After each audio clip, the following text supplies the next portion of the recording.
Golden success YouTube চ্যানেলে তোমাদের সকলকে জানাই স্বাগতম। আশা করি তোমরা সকলেই ভালো আছো। আজকের এই ভিডিওটিতে আলোচনা করব ক্লাস 8 এর গণিতের কোষে দেখি 10.2 এর অঙ্কগুলো সমাধান নিয়ে আলোচনা করব।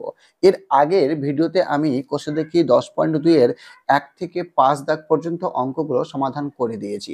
যদি দেখে না থাকো অবশ্যই দেখে নিবে, আমি ডেসক্রিপশনে লিংক দিয়ে দেব।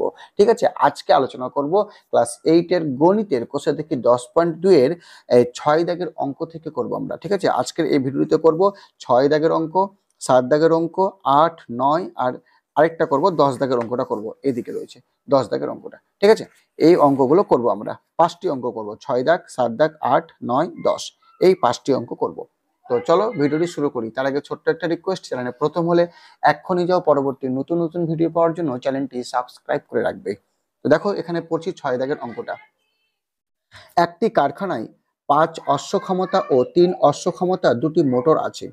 5 অশ্ব ক্ষমতার মোটরটি 8 ঘন্টা চালালে 20 একক বিদ্যুৎ খরচ হয়। 3 অশ্ব ক্ষমতার মোটরটি 10 ঘন্টা চালালে কত একক বিদ্যুৎ খরচ হবে ত্রৈরাশিক পদ্ধতিতে হিসাব করি। তো প্রথমে লিখে দেবো এখানে যে গণিতের ভাষায় সমস্যাটি হলো। 6 দাগের অঙ্কটা।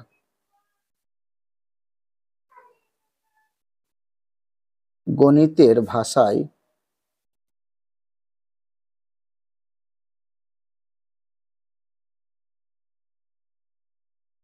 সমস্যাটি হলো। তো লিখে দেবো এখানে মোটরের ক্ষমতা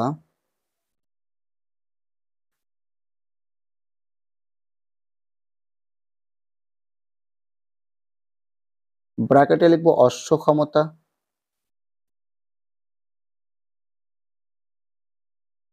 এখানে লিখবো সময়,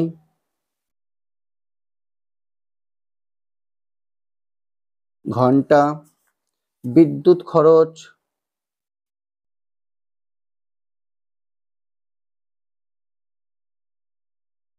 বিদ্যুৎ খরচের করে দিচ্ছি, বিদ্যুৎ খরচের পরিমাণ,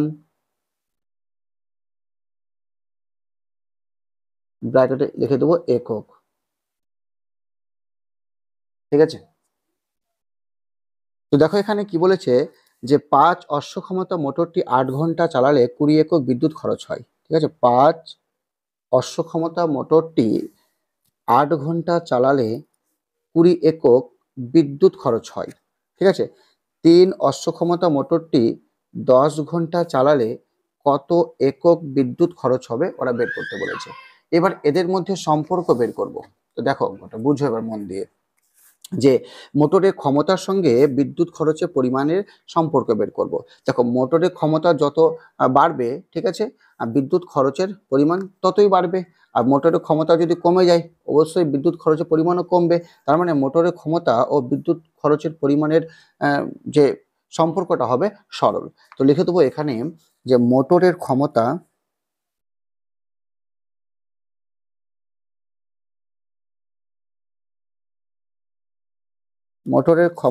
ও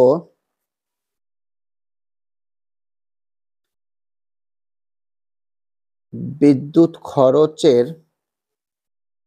পরিমাণের সম্পর্ক, বা মোটরের ক্ষমতা ও বিদ্যুৎ খরচের পরিমাণ পরস্পর সরল সম্পর্কে আছে।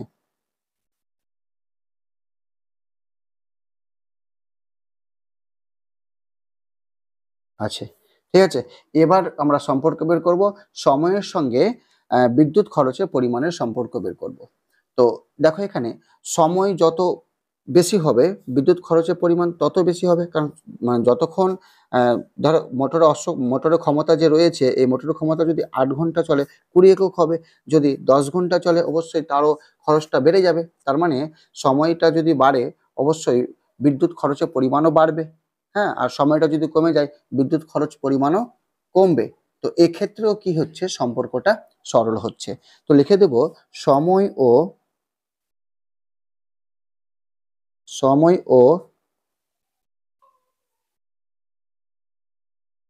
বিদ্যুৎ খরচ, বিদ্যুৎ খরচের পরিমাণ পরস্পর সরল সম্পর্কে আছে।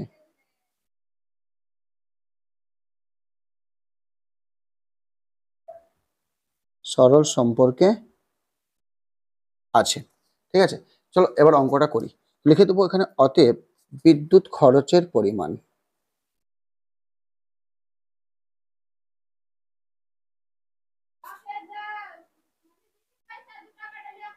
বিদ্যুৎ খরচের পরিমাণ।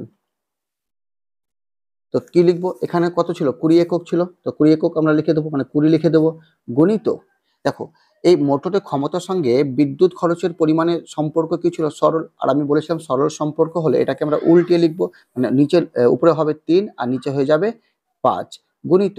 দেখো, সময়ের সঙ্গে বিদ্যুৎ খরচের পরিমাণের সম্পর্ক কি হচ্ছে, সরল সম্পর্কে আছে। তার মানে এটাকে আমরা লিখবো উল্টিয়ে, উপরে হবে 10, ঠিক আছে, আর নিচে হবে 8। অবশ্যই এখানে লিখে দেবো একক।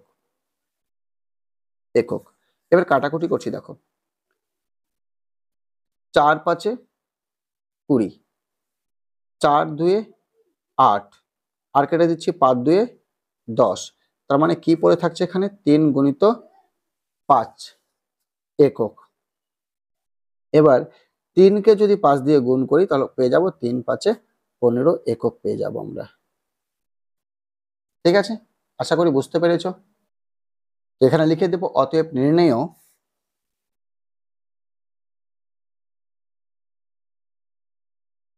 নির্ণেয় বিদ্যুৎ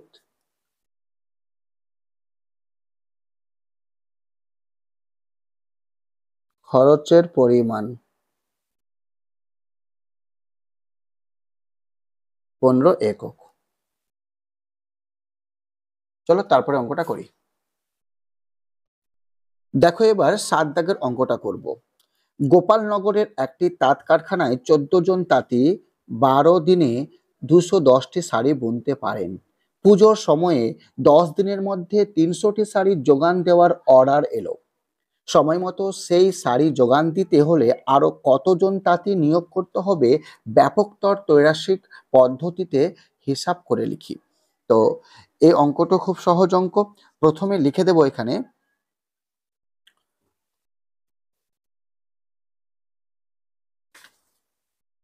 যে গণিতের ভাষায় সমস্যাটি হলো 7 দাগের অঙ্কটা।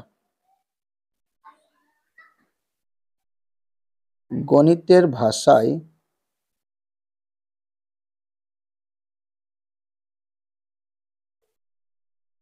সমস্যাটি হলো,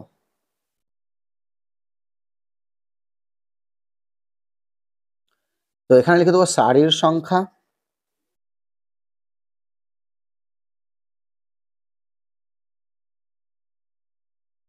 শাড়ির সংখ্যা ব্র্যাকেটে লিখে দেবো টি,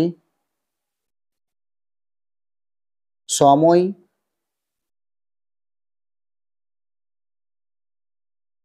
ব্র্যাকেটে লিখে দেব দিন, আর এখানে লিখে দেব তাঁতির সংখ্যা।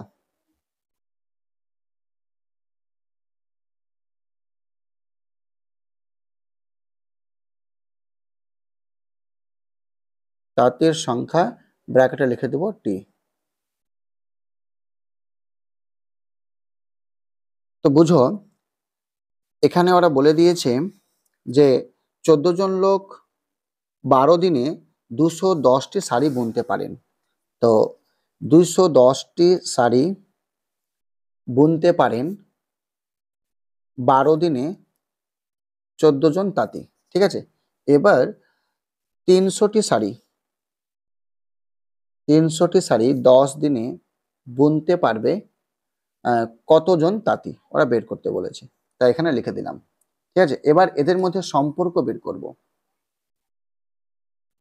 যে লিখে দেব শাড়ির সংখ্যা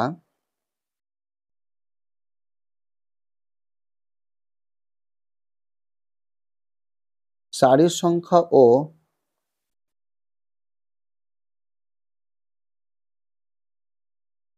তাঁতির সংখ্যা পরস্পর। দেখো, শাড়ির সংখ্যা যদি বাড়ানো যায় অবশ্যই তাঁতির সংখ্যা বাড়াতে হবে। ঠিক আছে, আর শাড়ির সংখ্যা যদি কমানো হয় তো তাঁতির সংখ্যা কম লাগবে। তো এখানে বোঝা যাচ্ছে শাড়ির সংখ্যার সঙ্গে তাঁতির সংখ্যা সম্পর্ক হচ্ছে সরল। ঠিক আছে, সারির সংখ্যা যদি বাড়াই তাঁতির সংখ্যাও বাড়বে, মানে বাড়াতে হবে। তো এদের মধ্যে সম্পর্ক হচ্ছে সরল, তো পরস্পর সরল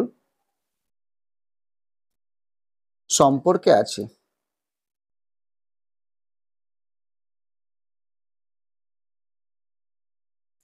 এবার বুঝো, এখানে সময় যদি বাড়ানো হয় অবশ্যই তাঁতির সংখ্যা কি কম লাগবে, সময় যদি কমানো হয়, কম সময়ে যদি শাড়িগুলোকে মানে বোনা হয়, ঠিক আছে, তো তাঁতির সংখ্যা অবশ্যই বাড়াতে হবে।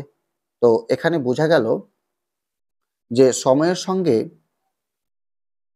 তাঁতির সংখ্যার সম্পর্ক হচ্ছে ব্যস্ত। তো লিখে দেব সময় ও তাঁতির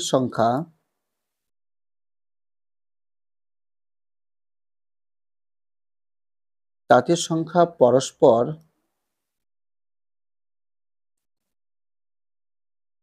ব্যস্ত সম্পর্কে আছে। ঠিক আছে, তো লিখে দেবো এখানে অতএব তাঁতির সংখ্যা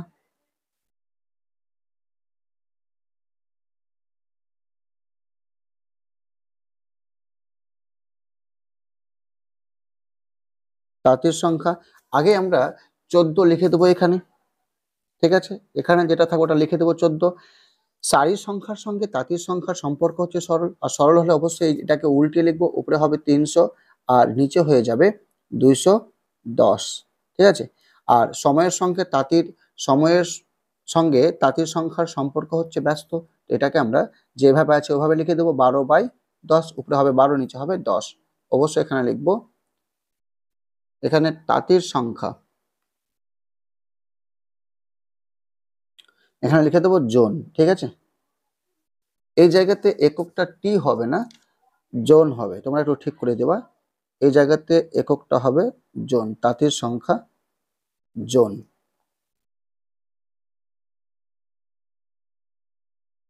এবার কাটাকুটি করছি, দেখো।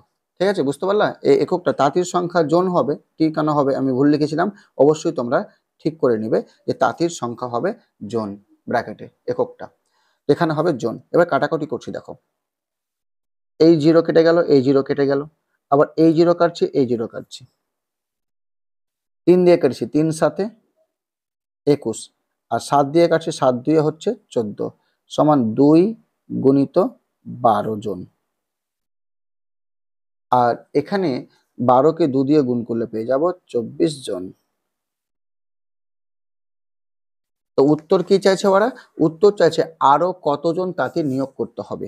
তো এখানে 14 জন ছিল আর পেয়েছি 14 জন, মানে বিয়োগ করতে হবে, 10 জন তাতে নিয়োগ করতে হবে। তো লিখে দেবো এখানে অতএব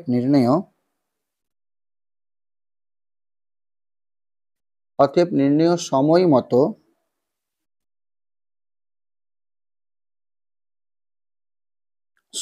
মতো সেই শাড়ি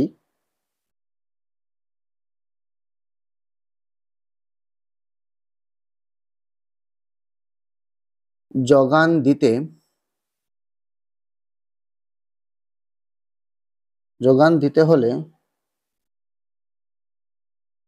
আরো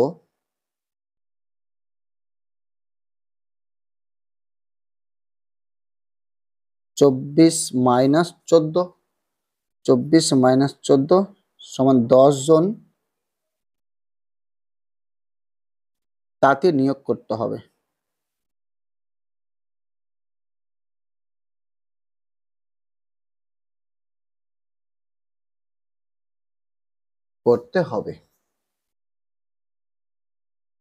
ঠিক আছে, চলো তারপরে অঙ্কটা করি।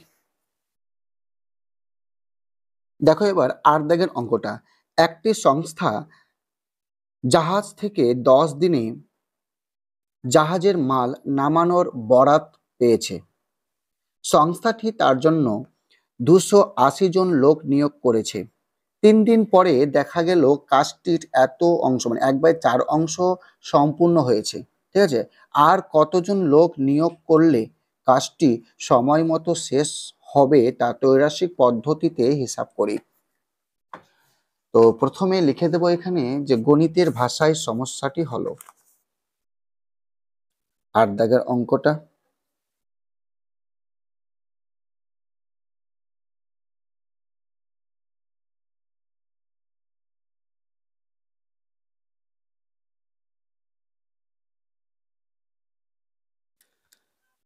তো প্রথমে লিখে দেব যে কাজের পরিমাণ।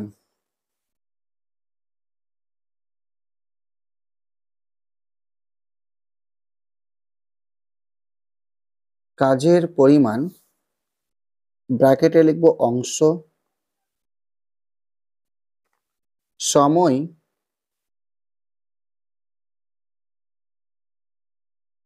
দিন, আর লোক সংখ্যা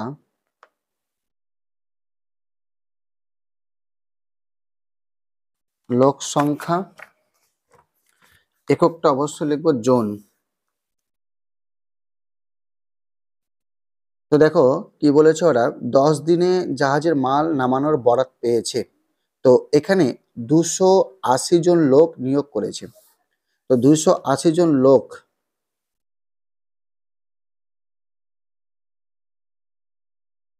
3 দিন পরে মানে দেখা গেল এতটি কাজ করেছে, এতটি মানে এত অংশ সম্পূর্ণ হয়েছে কাজটির। তো 3 দিনে কত অংশ কাজ করছে? 1/4 অংশ কাজ করছে। ঠিক আছে, বুঝা গেল? 3 দিনে 1/4 অংশ 280 জন লোক কাজটি করছে। তো এবার বলছে 3 দিন মানে বাকি অংশ বলছে, আচ্ছা আর কতজন লোক নিয়োগ করলে কাজটি সময় মতো শেষ হবে। তার মানে বাকি অংশ, এটি অংশ কাজ হয়ে গেছে, বাকি অংশ কি হবে? মোট অংশ হচ্ছে 1 অংশ, তো 1 অংশ থেকে কাজ হয়ে গেছে, এটি অংশ বাদ দিতে হবে 1/4 অংশ। আচ্ছা এটি বাদ দিলে কি পেয়ে যাব? লসাগু হবে 4, তাহলে 4 1 4 বিয়োগ 1 সমান পেয়ে যাচ্ছি 3/4। তাহলে এই 3/4 অংশ শেষ করবে কত দিনে বলো তো? মানে টোটাল 10 দিনে ওরা মানে শেষ করার কথা বলেছে। তার মানে 3 দিন কাজ করে নিয়েছে, আর কতদিন বাকি আছে? 10 বিয়োগ 3 সমান 7 দিন। তো 7 দিনে কতজন লোক নিয়োগ করতে হবে আগে বের করব। ঠিক আছে, তারপরে কতজন আমরা লোক এক্সট্রা ভাবে নিয়োগ করব ওটা বের করব পরবর্তীতে। আচ্ছা আগে এটা বের করি। তো লিখে দেবো এখানে যে কাজের পরিমাণ ও লোক সংখ্যা। তো কাজের পরিমাণ যদি বাড়ে তো লোক সংখ্যা বাড়াতে হবে। ঠিক আছে, তো কাজের পরিমাণ বাড়লে লোক সংখ্যাও বাড়বে। তার মানে বোঝা গেল কাজের পরিমাণের সঙ্গে লোক সংখ্যার সম্পর্ক হচ্ছে সরল। কাজের পরিমাণের সঙ্গে, তো লিখে দেবো কাজের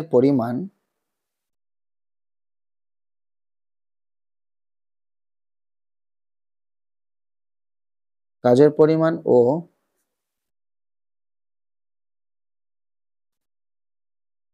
লোক সংখ্যা পরস্পর সরল সম্পর্কে আছে।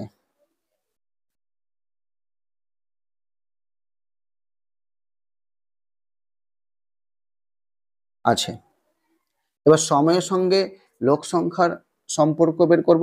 দেখো সময় যদি বাড়ানো হয় অবশ্যই লোক সংখ্যা কম লাগবে, আর সময় যদি কমানো হয় লোক সংখ্যাকে বাড়াতে হবে। তার মানে সময়ের সঙ্গে লোক সংখ্যার সম্পর্ক হচ্ছে ব্যস্ত। তো লিখে দেব সময় ও লোক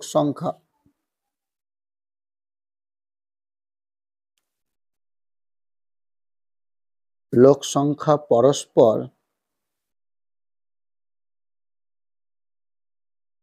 ব্যস্ত সম্পর্কে আছে।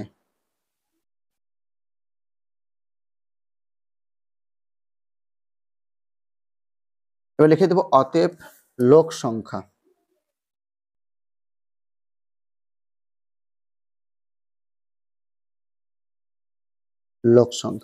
দেখো কত ছিল? 280 ছিল।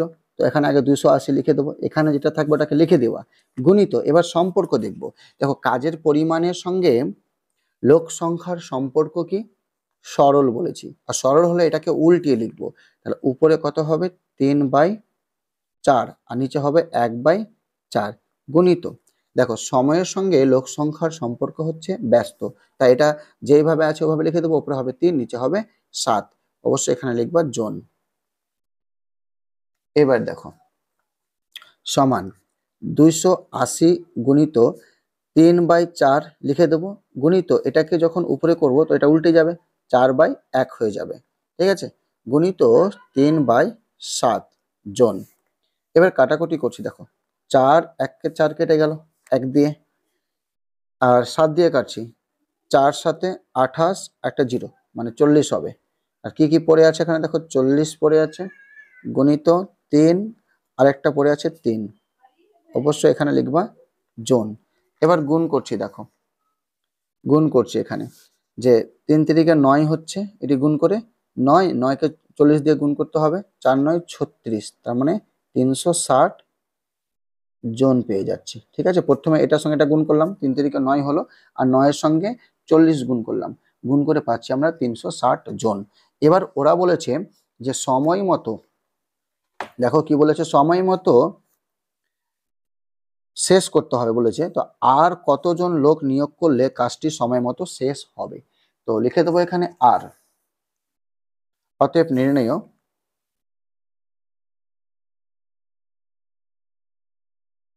অতএব নির্ণয় আর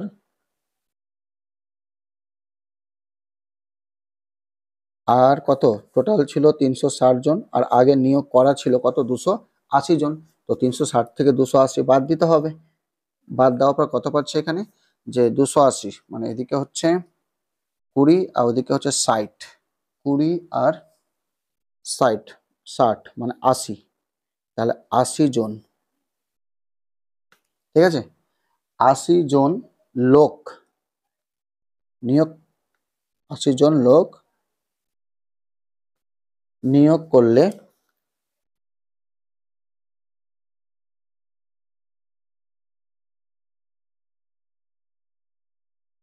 নিয়োগ করলে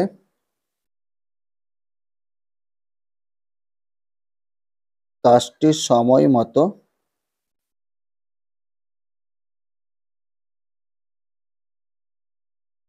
শেষ হবে। ব্যাস, চলো তারপরে অঙ্কটা করব। দেখো 9 দাগের অঙ্কটা কি বলেছে, একটি যন্ত্রচালিত তাঁতের ক্ষমতা একটি হস্তচালিত তাঁতের ক্ষমতার 2.1/4 গুণ। 12টি হস্তচালিত তাঁত 1080 মিটার দৈর্ঘ্যের কাপড় 18 দিনে তৈরি করে। 2700 মিটার দৈর্ঘ্যের কাপড় 15 দিনে তৈরি করতে কতগুলি যন্ত্রচালিত তাঁত লাগবে তা ত্রৈরাশিক পদ্ধতিতে হিসাব করি। দেখো 9 দাগের অঙ্কটা করছি, প্রথমে লিখে দেব গণিতের ভাষায় সমস্যাটি হলো।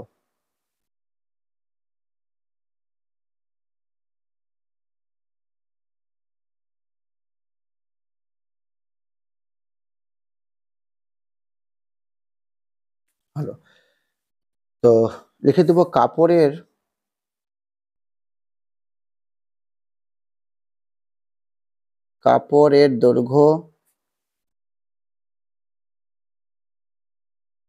দৈর্ঘ্য, ব্র্যাকেটে লিখে দেব মিটার,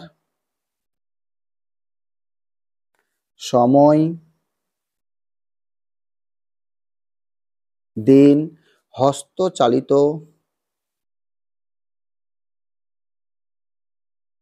হস্তচালিত তাঁতের সংখ্যা,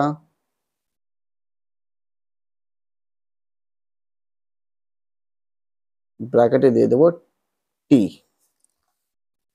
তো দেখো কি বলেছে এখানে, যে 12টি হস্তচালিত তাঁত, 12টি 100 মানে 1080 মিটার, সরি 1080 মিটার দৈর্ঘ্যের কাপড় 18 দিনে তৈরি করে।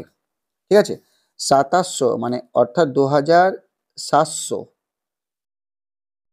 মিটার দৈর্ঘ্যের কাপড় 15 দিনে তৈরি করতে কতগুলি যন্ত্রচালিত তাঁত লাগবে। প্রথমে আমরা হস্তচালিত তাঁত বের করব, তারপরে যন্ত্রচালিত বের করব। ঠিক আছে, কারণ ওখানে বলে দিয়েছে ওরা যে একটি যন্ত্রচালিত তাঁতের ক্ষমতা একটি হস্তচালিত তাঁতের ক্ষমতার 2.1/4 গুণ ওরা বলে দিয়েছেন।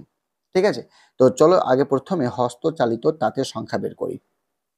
কাপড়ের দৈর্ঘ্য ও হস্তচালিত তাঁতের সংখ্যার আমরা সম্পর্ক বের করব। তো দেখো যতই কাপড়ের পরিমাণ যত বাড়বে, ঠিক আছে, কাপড়ের পরিমাণ যত বাড়বে হস্তচালিত তাঁতের সংখ্যা তত বাড়াতে হবে। তার মানে কাপড়ের দৈর্ঘ্যের সঙ্গে হস্তচালিত তাঁতের সংখ্যার সম্পর্ক হচ্ছে সরল। তো লিখে দেবো এখানে যে কাপড়ের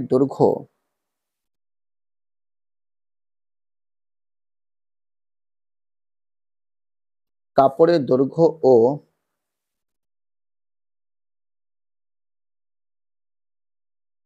হস্তচালিত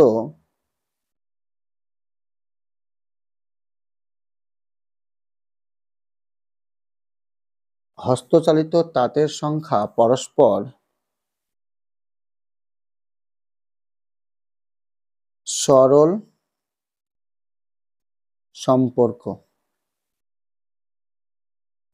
সম্পর্কে আছে।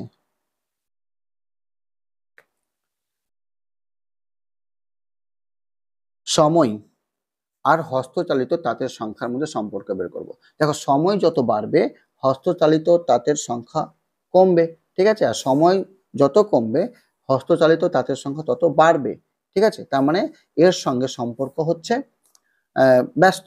সময় যদি বাড়ে হস্তচালিত তাঁতের সংখ্যা কমবে, আর সময় যদি কমে তো হস্তচালিত তাঁতের সংখ্যা বাড়বে। তো এক্ষেত্রে সম্পর্ক হচ্ছে ব্যস্ত। তো লিখে দেব সময় ও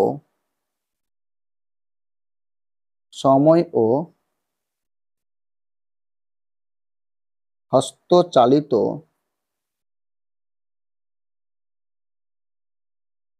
তাঁতের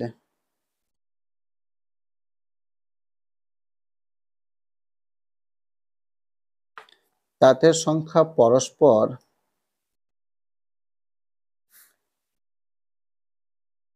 ব্যস্ত সম্পর্কে আছে।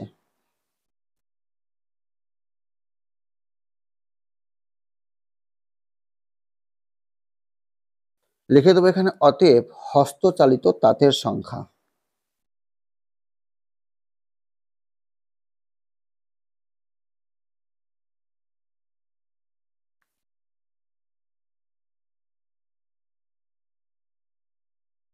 সমান, প্রথমে লিখে দেবো 12 গুণ, দেখো কাপড়ের দৈর্ঘ্যের সঙ্গে হস্তচালিত তাঁতের সংখ্যার সম্পর্ক হচ্ছে সরল।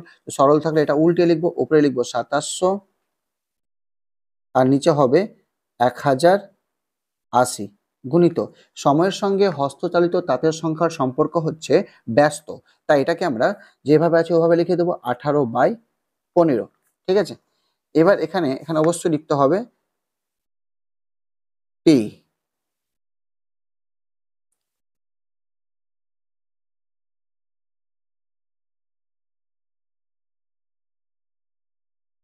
এবার দেখো কাটাকুটি করছি আমি, 0 0 কেটে গেল, ঠিক আছে?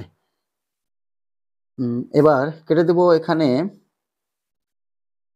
আচ্ছা 18 দিয়ে একবারে কেটে দিচ্ছি, যে 18কে 6 দিয়ে গুণ করলে আমরা পেয়ে যাব 108, ঠিক আছে? দেখে নাও যে 6 8 48 8 6 1 6 4 হচ্ছে 10।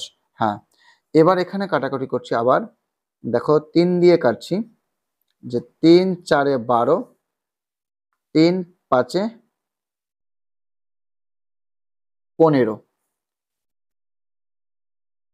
আরো কেটে দিচ্ছি, 5 দিয়ে কাটছি, 5 5 25, 2 বছরও 20 হলো, 4 5 20। আচ্ছা আরো কাটা যাবে, 6 9 54, তার মানে পড়ে থাকছে কি 4 গুণিত 9টি সমান লিখে দেবো 36টি। এটি হচ্ছে হস্তচালিত তাঁতের সংখ্যা। এবার এখান থেকে আমরা যন্ত্রচালিত তাঁতের সংখ্যা বের করব, ঠিক আছে? কারণ আমরা জানি যে একটি যন্ত্রচালিত তাঁত ওরা বলে দিয়েছে কত, 2.1 গুণ কার হবে হস্তচালিত তাঁতের সংখ্যার, মানে ক্ষমতার এত গুণ।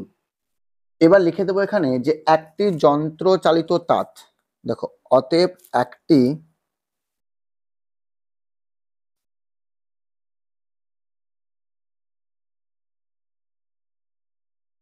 যন্ত্রচালিত তাঁত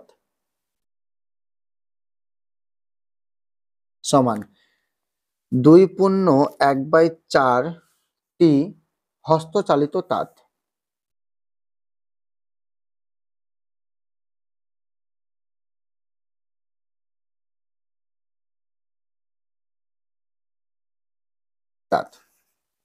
এটাকে ভেঙে দিচ্ছি, যে 4 2 8 1 9, 9/4টি হস্তচালিত তাঁত।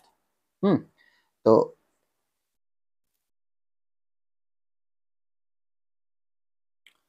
এবার এখানে লিখতে পারি যে অতএব একটি হস্তচালিত তাঁত, অতএব একটি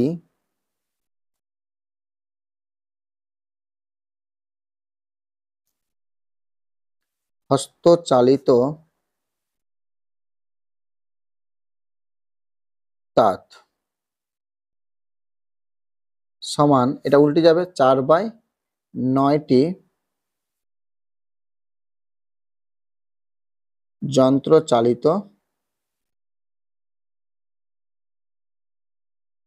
তাঁত। তো কত পেয়েছিলাম? 36 পেয়েছিলাম। লিখে দেব 36টি হস্তচালিত তাঁত সমান 36 গুণিত 4/9টি যন্ত্রচালিত তাঁত। 4×9 36, 4×4 16টি। তার মানে পেয়ে গেলাম 16টি যন্ত্রচালিত তাঁত। তো অতএব নির্ণেয় যন্ত্রচালিত তাঁতের সংখ্যা, অতএব নির্ণেয়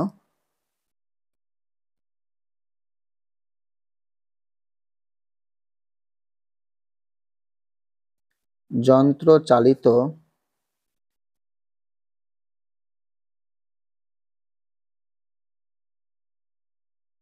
তাঁতের সংখ্যা 16টি। আশা করি বুঝতে পেরেছ। চলো তারপরের অঙ্কটা করব। দেখো এবার 10 দাগের অঙ্কটা। 25 জন কৃষক একটি সমবায় সমিতির 2400 বিঘা জমি 36 দিনে চাষ করেন। সমিতি একটি ট্রাক্টর কেনায় দেখা যায় অর্ধেক জমি 30 দিনে চাষ করা যায়। ঠিক আছে, একটি ট্রাক্টরের ক্ষমতা কতজন কৃষকের চাষ করার ক্ষমতার সমান তা ত্রৈরাসিক পদ্ধতিতে হিসাব করি। প্রথমে লিখে দেব, দেখো 10 দাগের অঙ্কটা, যে গণিতের ভাষায় সমস্যাটি হলো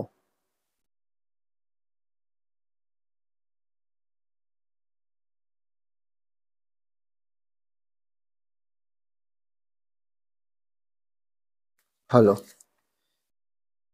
জমির পরিমাণ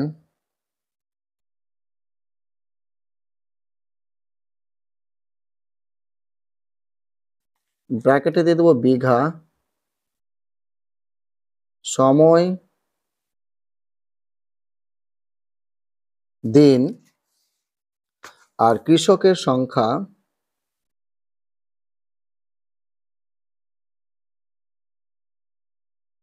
ব্র্যাকেটে জন লিখে দেব।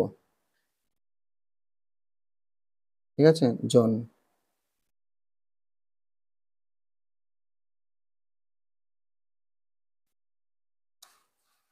তো দেখো এখানে যে জমির পরিমাণ কত বলেছে, 2400 জমি, 2400 বিঘা জমি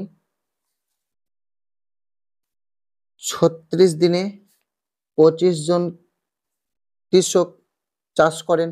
ঠিক আছে, এবার সমিতি একটি ট্র্যাক্টর কেনায় দেখা যায় অর্ধেক জমি 30 দিনে চাষ করা যায়। তো অর্ধেক জমি মানে কি, 2400 অর্ধেক করতে হবে, 2400/2 সমান 1200 জমি। ঠিক আছে, 1200 বিঘা জমি কত দিনে করবে, 30 দিনে কতজন মানে কৃষক চাষ করতে পারবে। ঠিক আছে, তো এটা বের করতে পারলে অঙ্ক হয়ে যাবে আমাদের। তো এবার সম্পর্ক বের করছি, জমির পরিমাণ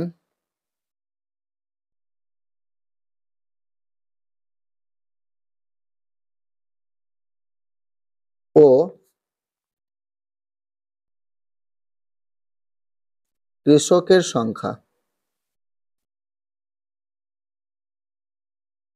পরস্পর।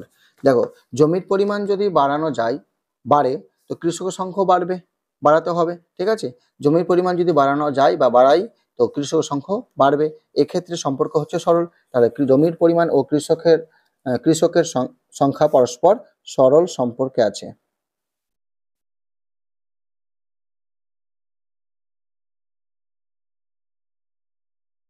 আছে, এবার দেখো সময় আর কৃষকের সংখ্যার মধ্যে সম্পর্ক বের করব। সময় যদি বাড়ে তো কৃষকের সংখ্যা কি কমবে, আর সময় যদি কমে কৃষকের সংখ্যা বাড়বে। তো এক্ষেত্রে সম্পর্ক হচ্ছে ব্যস্ত। লিখে দেবো সময় ও কৃষকের সংখ্যা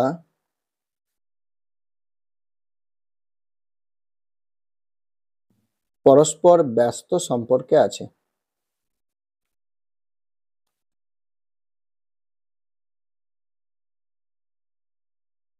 আছে। অতএব কৃষকের সংখ্যা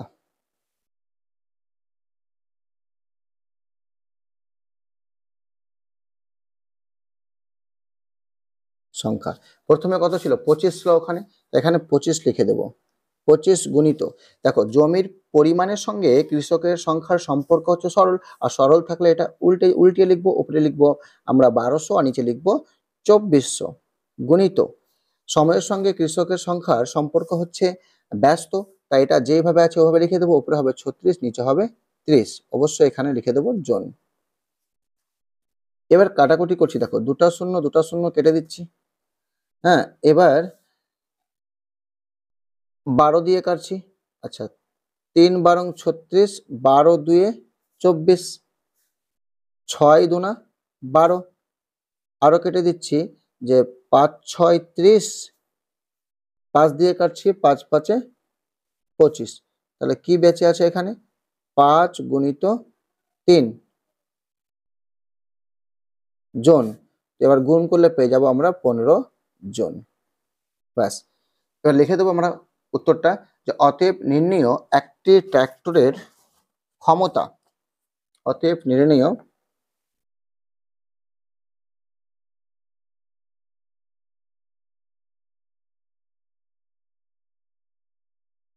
একটি ট্র্যাক্টরের ক্ষমতা 15 জন কৃষকের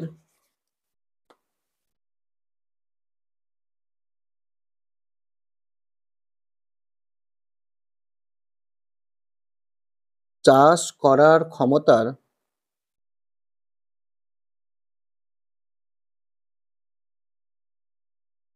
সমান। ঠিক আছে, আশা করি বুঝতে পেরেছো। এরকম পরবর্তী নতুন নতুন ভিডিও পাওয়ার জন্য অবশ্যই চ্যানেলটি সাবস্ক্রাইব করে রাখবে, ঠিক আছে? কারণ পরবর্তী ভিডিওতে আমি এই যে অঙ্কগুলো পড়ে আছে, 11 দাগ, 12 দাগ, 13 দাগ এবং 14 দাগের দুটি অঙ্ক, এই অঙ্কগুলো করব। কাজেই অবশ্যই চ্যানেলটিকে সাবস্ক্রাইব করে রাখবে আর পাশে থাকা বেল আইকনে ক্লিক করে নোটিফিকেশন বেল অন করে দেবে।